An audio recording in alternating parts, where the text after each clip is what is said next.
اچھا، اب ہمارا جو پرابلم ہے، ہمارے پاکستانی کلچر کا ایک پرابلم جو ہے جس میں مائلڈ ایموشنل ابیوز پیرنٹس کرتے ہیں، وہ یہ کرتے ہیں کہ اچانک آنن فانن رشتہ طے ہو گیا، لڑکی ابھی تک اوور ویلمنگ سچویشن کو سمجھ ہی نہیں پا رہی، اسے شوق لگا ہوا ہے، وہ ایک دم نکاح کے لیے آگے، نہیں ہم نے تو اسی جمعے نکاح کرنا ہے، ان کو پتہ چل جاتا ہے کہ لڑکی کا موڈ کوئی نظر آ رہا ہے، تو ہم نے اسی ہفتے اسی جمعے نکاح کرنا ہے، جمعے کے مبارک دن سب کے قتل کی تیاریاں ہو رہی ہوتی ہیں.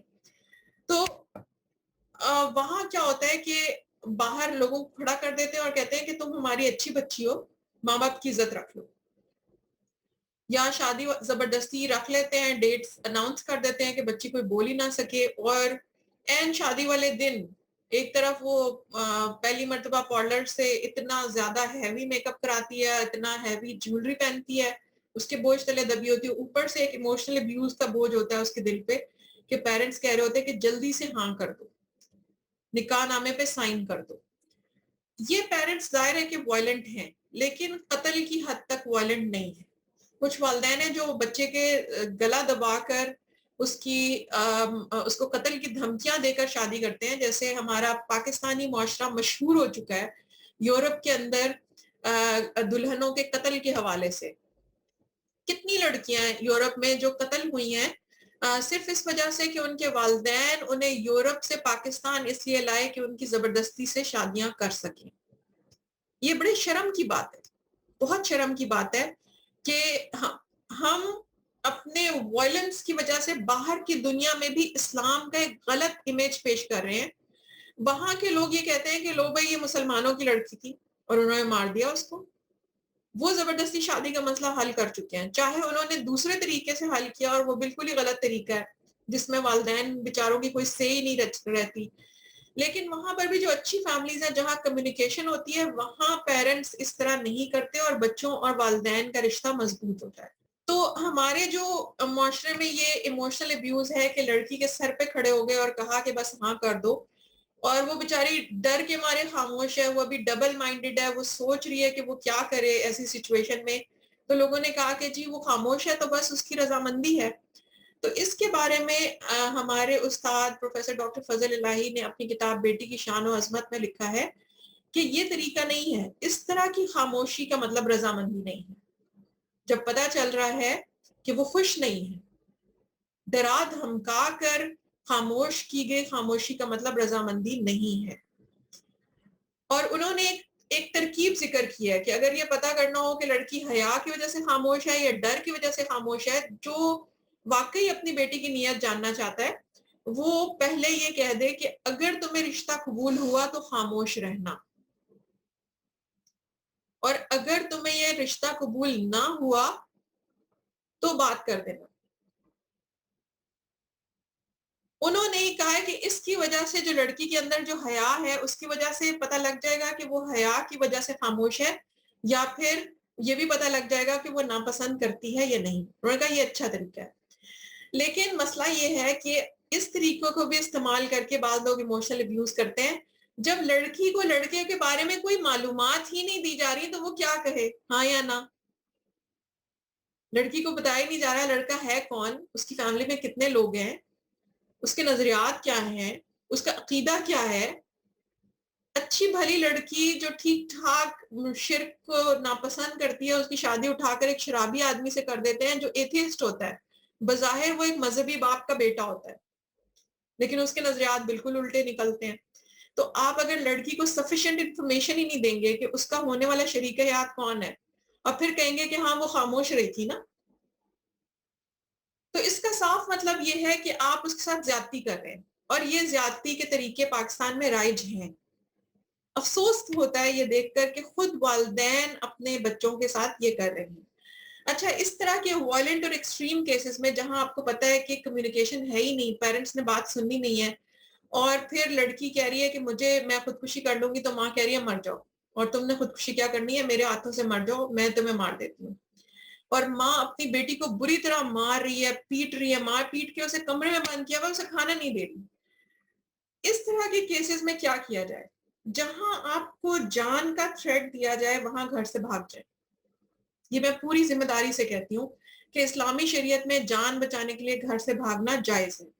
میرے پاس ایک 32 ایئرس کی میری اسٹوڈنٹ تھی.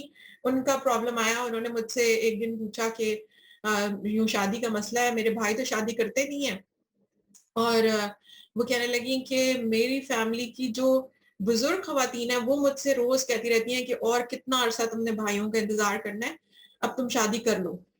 تو انہوں نے بھائیوں کے علاوہ ان کے محرم تھے تایا چچا, انہوں نے رشتہ ڈھونڈ کر رکھا ہوا تھا. وہ کہتے تھے کہ لڑکا بہت اچھا ہے, تم کسی طرح اپنے گھر سے نکل کر آ جاؤ, ہم تمہارا نکاح کرا دیتے ہیں اور ہم بھی تو تمہارے ولی ہیں. تو انہوں نے مجھے پوچھا کہ میں کیا کروں. میں نے کہا کہ اسلام میں حکم یہ ہے کہ اگر ولی بدنیت ہے, غافل ہے, نااہل ہے, تو ولایت خود بخود دوسرے اہل ولی کو منتقل ہو جاتی ہے. والد کی وفات کے بعد دادا ولی ہوتے ہیں. اگر دادا نہیں ہیں اور بھائی بھی شادی نہیں کر رہے ہیں, چچا تایا کرنے کو تیار ہیں, تو آپ کو ضرور چلے جانا چاہیے اور آپ ان کی بات کو ایکسیپٹ کر لیں. اگر وہ لڑکا آپ کو پتا ہے کہ وہ ٹھیک ہے تو آپ ضرور جائیں. تو انہوں نے بتایا کہ وہ لڑکا ان کا کزن ہے, بچپن سے اسے جانتی ہیں, وہ شریف النفس آدمی ہے. میں نے ان سے کہا کہ آپ جائیں, خاموشی سے نکل جائیں, گھر میں کسی کو پتہ نہ لگنے دیں, اور نکل کر آپ نے اس لڑکے کے گھر نہیں پہنچ جانا. لڑکیاں یہ بے وقوفی کرتی ہیں, سیدھے ہونے والے سسرال پہنچ گئے جہاں کوئی بھی ابھی آپ کا محرم نہیں ہے. نہیں, جب بھاگنا ہے جان بچانے کے لیے یا عزت بچانے کے لیے, اس ٹائم محرم کے گھر جانا ہے جہاں سربراہ خانہ آپ کا محرم ہو. اس کیس میں چچا تایا محرم تھے, ان کے پاس یہ چلی جاتی, اس کے بعد وہ نکاح کر دیتے تو وہ ولی بن سکتے تھے.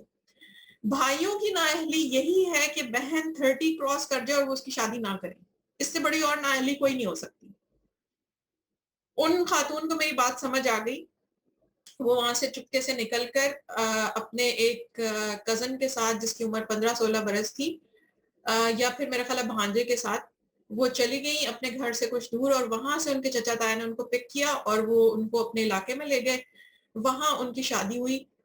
اس کے اگلے دن جب وہ بھاگ گئی تو اس کے اگلے دن, چونکہ میں اپنے فادر کے انسٹیٹیوٹ میں پڑھاتی تھی, تو ان کے بھائی, میرے خیال ہے 3 یا 4 بھائی تھے, وہ سارے کے سارے ابو کے پاس آ گئے اور وہ کہنے لگے کہ آپ کی بیٹی کا وہ بہت ذکر کرتی تھی, بہت اس سے پیار کرتی تھی, تو اگر آپ کی بیٹی کو کچھ پتا ہے, ہماری بہن کہاں ہے, تو ہمیں بتا دیں, ہم اس سے بہت پیار کرتے ہیں, اور پتہ نہیں وہ ہم سے ناراض ہو کے چلی گئی ہے. تو میرے فادر کو تو کوئی خبر ہی نہیں تھی کہ ہوا کیا ہے. اور وہ میرے پاس آئے, انہوں نے کہا عائشہ اس طرح کوئی اسٹوڈنٹ ہیں جن کے گھر والے آئے ہوئے ہیں, تو کیا تمہیں کچھ پتا ہے وہ کہاں گئی. تو میں نے ابو کو بتایا کہ مسئلہ کیا تھا, اور میں نے کہا کہ یہ تو بڑا اچھا اس نے کیا ہے کہ وہ نکل گئی ہے. تو ابو جان کہنے لگے اب ان لوگوں کو کیا کہنا ہے. تو میں نے ان سے کہا کہ اگر ان کو اپنی بہن اتنی پیاری تھی تو ان سے پوچھیں کہ انہوں نے 32 سال کی عمر تک اس کی شادی کیوں نہیں کی. اب وہ نکل گئی ہے تو کہہ رہے ہیں کہ ہمیں بہت پیاری تھی اور بتا دیں کہ وہ کدھر گئی ہے. تو میں نے ان سے کہا کہ مجھے نہیں پتا وہ کدھر گئی ہے, لیکن مجھے اس بات کی خوشی ہے کہ اس نے اپنے لیے فیصلہ لے لیا فائنلی.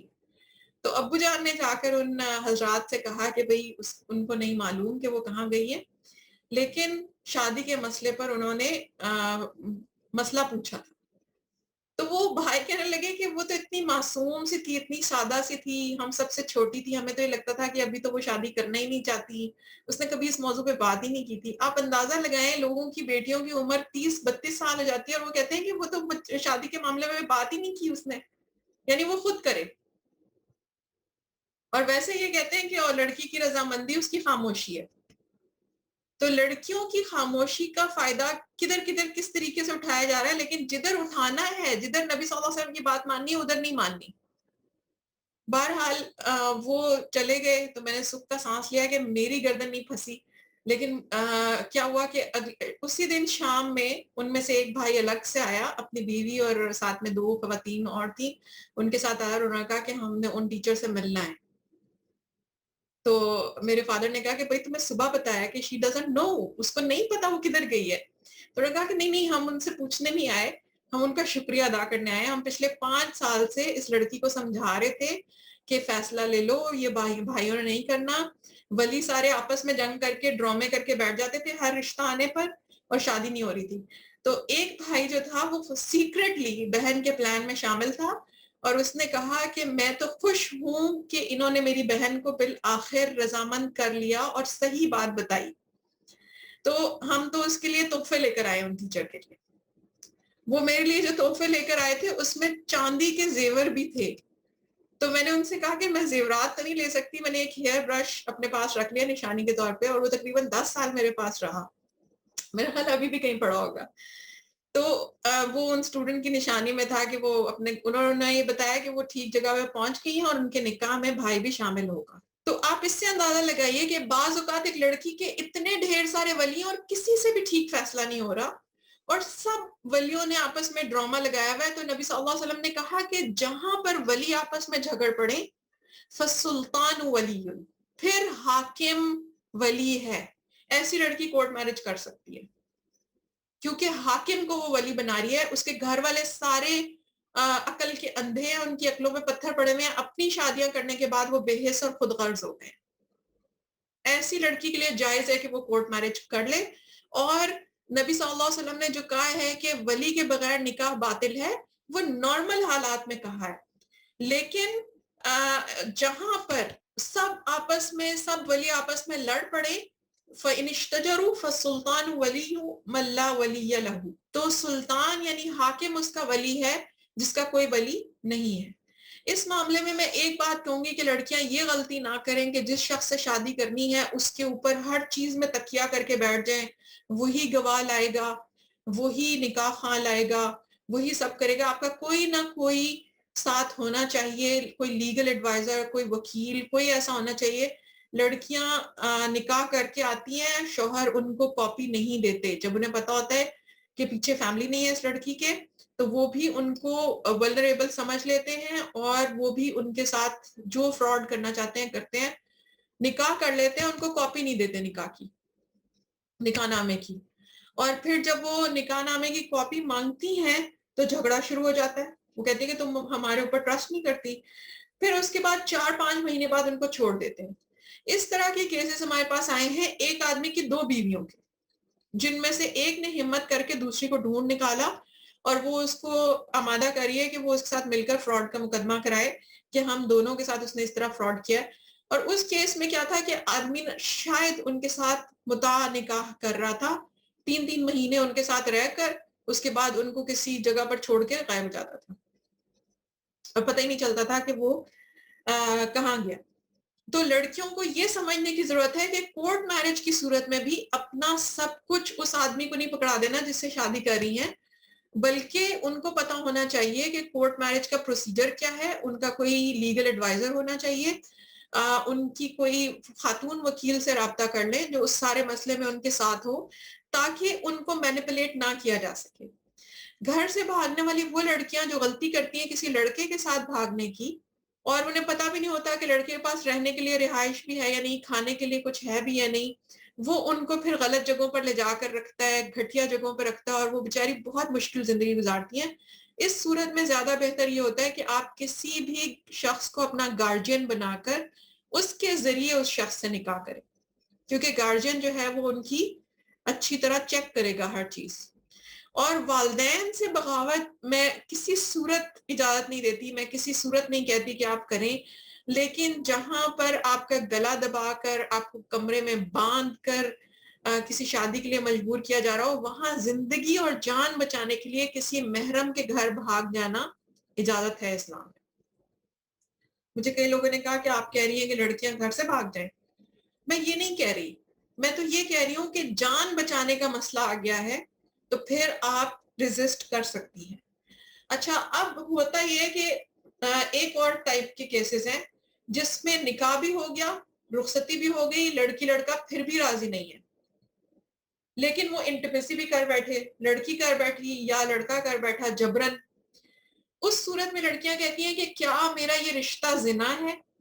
تو آپ یہ اس بات کا اطمینان رکھیں کہ یہ زنا پھر بھی نہیں کہلائے گا, لیکن آپ کا پورا حق ہے کہ شوہر کو انٹیمیسی سے روک دیں, اور لڑکی ہو یا لڑکا ہو اس کا یہ پورا حق ہے کہ وہ انکار کر دیں ازدواجی تعلق قائم کرنے سے. اور اگر ازدواجی تعلق ہو بھی گیا ہے تو اسے زنا اس لیے نہیں کہیں گے کیونکہ یہاں نکاح کا شبہ باقی تھا. زوجین میں سے ایک یا دو، دونوں میاں بیوی میں سے ایک یا دونوں کے دماغ میں یہ خیال تھا کہ میں نے تو نکاح کیا ہے، تو اس وجہ سے انہوں نے یہ کر لیا، تو یہ نکاح تو ہوگا، زنا تو نہیں ہوگا، لیکن لڑکی کا یہ پورا حق ہے کہ وہ ازدواجی تعلق سے انکار کر دے۔ بہت سارے لڑکے زبردستی شادی کے بعد مستقل ڈٹے رہتے ہیں، وہ ازدواجی تعلق نہیں قائم کرتے، آخر کار ان کے گھر والے مجبور ہو جاتے ہیں۔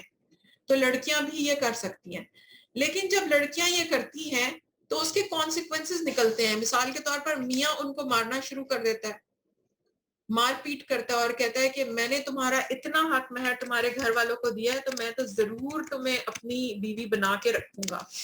ایسی صورت میں شوہروں کو ایک بات پتہ ہونی چاہیے کہ بیوی کا یہ حق ہے کہ وہ انکار کر دے، اور بے شک اس نے حق مہر ادا کیا، لیکن یہ چونکہ زبردستی شادی کا کیس ہے، اسے اللہ سے ڈرنا چاہیے۔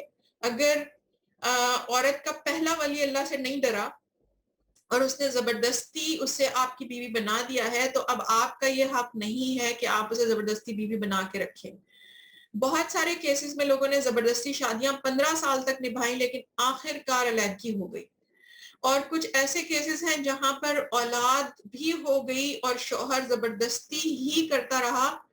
بیویاں جب تھوڑی میچور ایج میں پہنچی، مثلاً شادی ہو گئی تھی ٹین ایج میں، اس وقت ڈرتی تھی، گھر سے نہیں نکل سکتی تھی، جیسے ہی وہ میچور ایج میں پہنچی انہوں نے گھر سے نکل گئی، بچے چھوڑ کے نکل گئی۔ تو ہمارے معاشرے میں یہ جو کیسز آ رہے ہوتے ہیں کہ جی 5 بچوں کی ماں چلی گئی چھوڑ کر، اس کی وجوہات ہوتی ہیں، لوگ اس کے پیچھے یہ نہیں، لوگ اتنی آسانی سے اس کو بد کردار کہہ دیتے ہیں، اس کی وجوہات ہوتی ہیں۔ جس کے اوپر ظلم ہوا ہے وہ تو ایک دن نکل جائے گی، جیسے ہی وہ میچور ایج میں آئے گی، وہ 30s 40s میں آئے گی، اس کو سمجھ آئے گی کہ میرے ساتھ تو غلط ہوا ہے۔ اس کا حل یہ ہے کہ ہم جن کے پاس اسلامک سٹڈیز کا نالج ہے، دین کا نالج ہے، ہم خاموش ہو کر نہ بیٹھیں، ہم معاشرے میں غلط بات کو غلط کہیں۔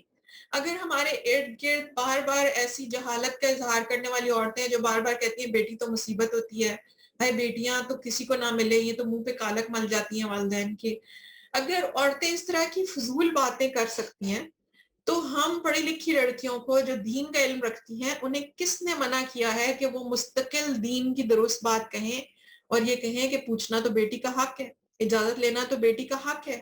بار بار آپ درست بات کو دہرائیں، غلط باتوں کے جواب میں پورے صبر اور سکون کے ساتھ درست باتوں کو دہراتی رہیں۔ ایک بار یہ میسج نہیں دینا، زندگی میں 100 بار بھی دہرانا پڑے دہرائیں، درست بات کی خاموش نہ ہو۔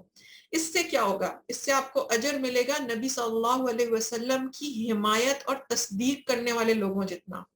وہ لوگ جو نبی صلی اللہ علیہ وسلم کے زمانے کے بعد بھی ان کا دین لوگوں کو سکھاتے ہیں اور ان کا دین لوگوں تک پہنچانے کی کوشش کرتے ہیں، ان کو بہت زیادہ اجر ملتا ہے۔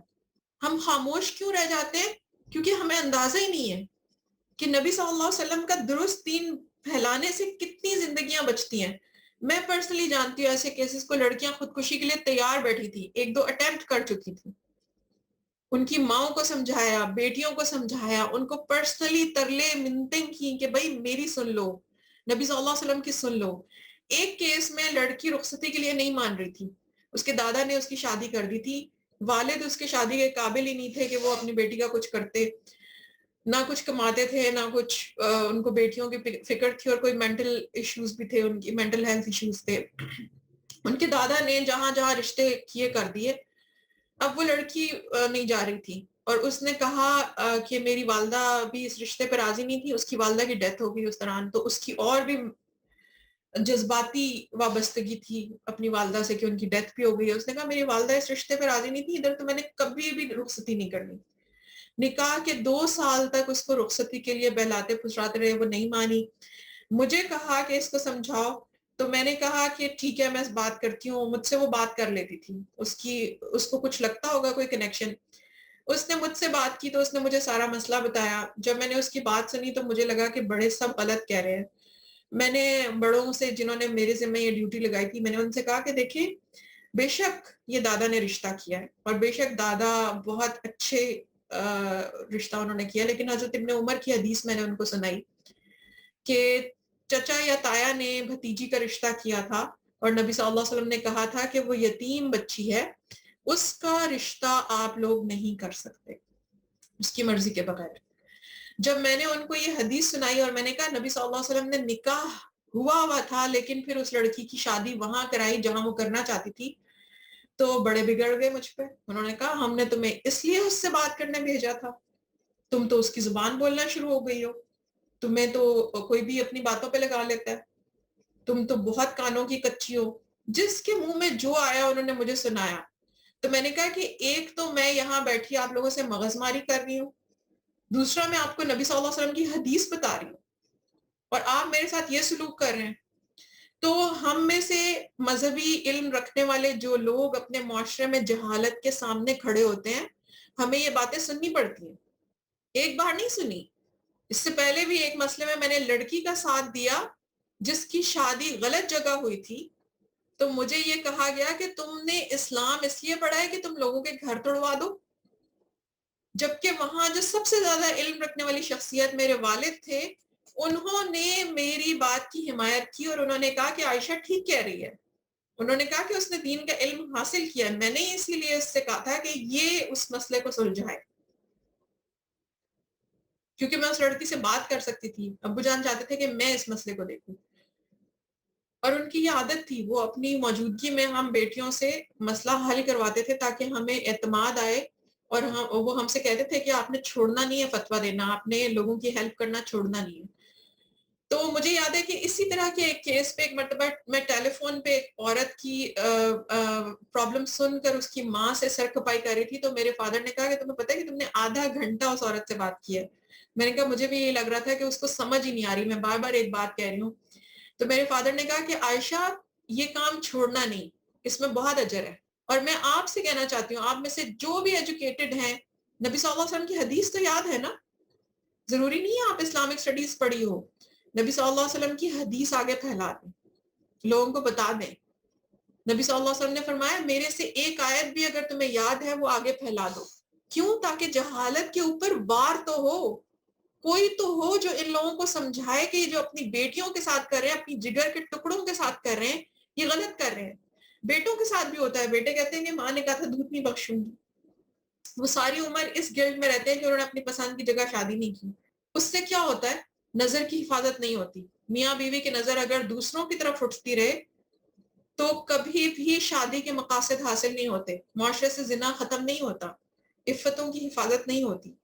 اس سے ہمیں یہ پتہ چلتا ہے کہ اسلام کا ایک حکم نہ ماننے کے کتنے بگاڑ پیدا ہوتے ہیں. اور جس بھی فیملی میں اگر کسی لڑکی کو بھاگنا پڑے، کسی لڑکی کو مستقل کنوارے بیٹھنا پڑے، کسی لڑکی کو کورٹ میرج پہ جانا پڑے، کسی لڑکی کو کمرہ بند کر کے سوسائڈ اٹیمپٹ کرنے کی کوشش کرنی پڑے، یا کسی لڑکی کو شادی کی صبح مار دیا جائے، یا شادی سے پہلے لڑکی کے گلا دبا کر اس کے سر پہ پستول رکھ کے نکاح کیا جائے، اس کا مطلب یہ ہے کہ یہ لوگ نام کے مسلمان ہیں، انہوں نے ابھی تک نبی صلی اللہ علیہ وسلم کے دین کو ایکسیپٹ نہیں کیا. یہ آج بھی بیٹیوں کو زندہ دفن کرنے والے لوگوں کے برابر ہیں. اسلام آئے 1400 سال گزر چکے ہیں. اگر ہم ابھی بھی اپنی حالت نہیں بدلیں گے تو اللہ تعالیٰ کسی اور قوم کو لے آئے گا جو اللہ کے حکم کے مطابق نماز پڑھے گی، اللہ کے حکم کے مطابق پردہ کرے گی، اللہ کے حکم کے مطابق بیٹیوں کو پالے گی، اور اللہ کے حکم کے مطابق شادیاں کرے گی. ہمارا مسئلہ یہ ہے کہ ہم نہ تو نماز ٹھیک طریقے سے پڑھتے ہیں، نہ شادیاں ٹھیک طریقے سے کر رہے ہیں. اس ٹاپک پر اتنی بات ہو سکتی ہے اور اتنے قصے ہیں، اتنی سٹوریز ہیں جو ریئل لائف مسلمانوں کی سٹوریز ہیں. ان میں سے ایک میں واقعہ ذکر کرنا چاہتی ہوں. ان خاتون کے لیے میرے دل میں بڑا احترام ہے. چھوٹی سی عمر میں ان کی انٹر میں شادی ہوئی اور انہوں نے اپنے والدین کو کہا کہ میں نے سنا ہے اس لڑکے کے بارے میں، اس کزن کے بارے میں کہ یہ شراب پیتا ہے. والدین نے کہا نہیں نہیں کچھ بھی نہیں ہے، اور اس کی شادی کر دی کہ ہم دو بھائیوں کا رشتہ آپس میں بچ جائے گا. جن دو بھائیوں کا رشتہ مضبوط کرنے کے لیے شادی کی گئی تھی ان میں سے ایک فوت ہو گیا، تو وہ لڑکے نے کھل کے شراب پینی شروع کر دی. سسر کے اپنے والد کے فوت ہوتے ہی اس نے کھل کے شراب پینی شروع کر دی اور اپنے سسر کو بہت تنگ کرنا شروع کر دیا. آخر کار سسر نے جو تھی وہ ان خاتون کی ڈیورس لی، اس سے خود جا کر خلا لی شاید، اور اس کے بعد وہ خود بھی اس صدمے سے فوت ہو گئے کہ میری بیٹی کا گھر نہیں بچ سکا. اب یہ بیچاری جو انٹر میں کہتی تھی کہ میں نے پڑھنا ہے، میں نے شادی کرنی ہے، شادی نہیں کرنی، مجھے پڑھنا ہے، ان کو پھنسا کر یہ لوگ چلے گئے. ان کی ایک بیٹی بھی تھی. شادی کے بعد طلاق بھی ہو گئی. یہ اپنی والدہ کے ساتھ اپنے گھر میں رہتی تھی. والد کی ڈیتھ کے بعد ان کا پچھلا شوہر آ گیا اور اس نے آ کر کہا کہ یہ گھر خالی کرو, یہ گھر میرا ہے. ان کا آبائی گھر بھی ان سے خالی کرا لیا. یہ صاحبہ جائیداد بھی تھی, پڑھ بھی نہیں سکی. ایک بچی, ایک معذور بہن اور بیوہ والدہ کو لے کر یہ اپنی جان بچانے کے لیے وہ گھر بھی اسے دے کر نکل آئی. اور اب یہ ایک ادارے میں چند ہزار کی نوکری کر کے اپنی بہن اور والدہ کو پال رہی ہیں اور اپنی بیٹی کو. ایک عورت کے اوپر یکا یک 3 عورتوں کی کفالت کا بوجھ آ گیا. اور یہی وہ کہتی تھی کہ مجھے کچھ پڑھ لینے دیں, مجھے زندگی میں کچھ بن لینے دیں. اس کے پیرنٹس نے اس کو نہیں بننے دیا. کیا یہ ہے اسلامی شادی؟ والدین جو بھی ایسا کر رہے ہیں یہ بہت بڑی زیادتی کر رہے ہیں. اپنی بچیوں کے ساتھ, اپنے بیٹوں کے ساتھ یہ سلوک کوئی بھی نارمل انسان نہیں کرتا. نارمل لوگ اتنے ظالم اور پرتشدد نہیں ہوتے. اگر ہمارے معاشرے میں کوئی تشدد اس حد تک چلا جاتا ہے تو آپ یہ یاد رکھیے کہ جیسے بچوں کی چھوٹی عمر میں والدین ان کو کھانا پینا نہیں دیتے, اس طرح بڑی عمر میں ان کی شادی میں مسائل پیدا کرتے ہیں. وہ والدین پرتشدد والدین ہیں, وہ خاندان پرتشدد ہے. اگر ہمیں اسلامی معاشرہ بنانا ہے تو ہمیں فیملی کو سب سے پہلے, جو معاشرے کا بنیادی یونٹ ہے, اس کو ٹھیک کرنا ہوگا. اب سوال یہ پیدا ہوتا ہے آخری جو آپ سب پوچھتے ہیں کہ یہ چینج آئے گا کیسے. دیکھیں, جو سوشل سائیکالوجسٹ ہیں وہ کہتے ہیں کہ چینج آنا پاسبل ہوتا ہے ایک جنریشن کے بعد. ایک جنریشن جدوجہد کرتی ہے پھر چینج آتا ہے. نبی صلی اللہ علیہ وسلم کی جدوجہد کے سال آپ گن لیجئے, پوری ایک جنریشن کھڑی ہوئی, 25 سال دل لگا کر انہوں نے بالکل اپوزٹ ڈائریکشن میں قوت لگائی پوری. چینج آیا, پھر اگلی نسل کو اس کے ثمرات ملے. تو آپ لڑکیاں, آپ کے بولے ہوئے جملے, آپ کے لیے ہوئے فیصلے, آپ کی زندگی کی جدوجہد اگلے 30 سالوں میں آپ جو کچھ کریں گی, جس طرح اپنی شادیاں کریں گی, اپنے بچوں کی شادیاں کریں گی, اس سے چینج آئے گا. پڑھی لکھی ماں بہت کچھ کر سکتی ہے, پڑھی لکھی بیٹی بہت کچھ کر سکتی ہے. چینج آپ کو بننا ہوگا. جب آپ کی بیٹی کی باری آئے تو اس کے دل کی بات جاننے کی کوشش کریں, نہ کہ اس پہ اپنے فیصلے مسلط کریں. جب آپ کی چھوٹی بہن کی باری آئے تو اس کے دل کی بات جاننے کی کوشش کریں, اس پہ اپنے فیصلے مسلط نہ کریں. بڑی بہنیں بھی انتقام لیتی ہیں اس طرح. مائیں بھی کہتی ہیں کہ مجھ سے تو نہیں پوچھا تھا کسی نے, میں کیوں بیٹی سے پوچھوں. یہ پرتشدد رویے ہم نے اگلی جنریشن کو منتقل نہیں کرنے. جس دن ہم یہ کریں گی اللہ تعالیٰ ضرور اس معاشرے میں چینج لے کر آئے گا. اور میں ایک مرتبہ پھر آپ سب سے کہوں گی کہ عبدالرحمن عبدالخالق کی کتاب الزواج فی ظل الاسلام, عمر سلیمان الاشکر کی کتاب نحو ثقافہ اسلامیہ اصیلہ, اور پروفیسر ڈاکٹر فضل اللہ کی کتاب بیٹی کی شان و عظمت ضرور پڑھیں. اور میں تو کہتی ہوں کہ ہر لڑکی بیٹی کی شان و عظمت پڑھے اور اس کا درس اپنے ایریا میں دے. اس سے انشاءاللہ چینج آئے گا. اب آپ کے جتنے بھی سوالات ہیں وہ آپ پوچھ سکتے ہیں.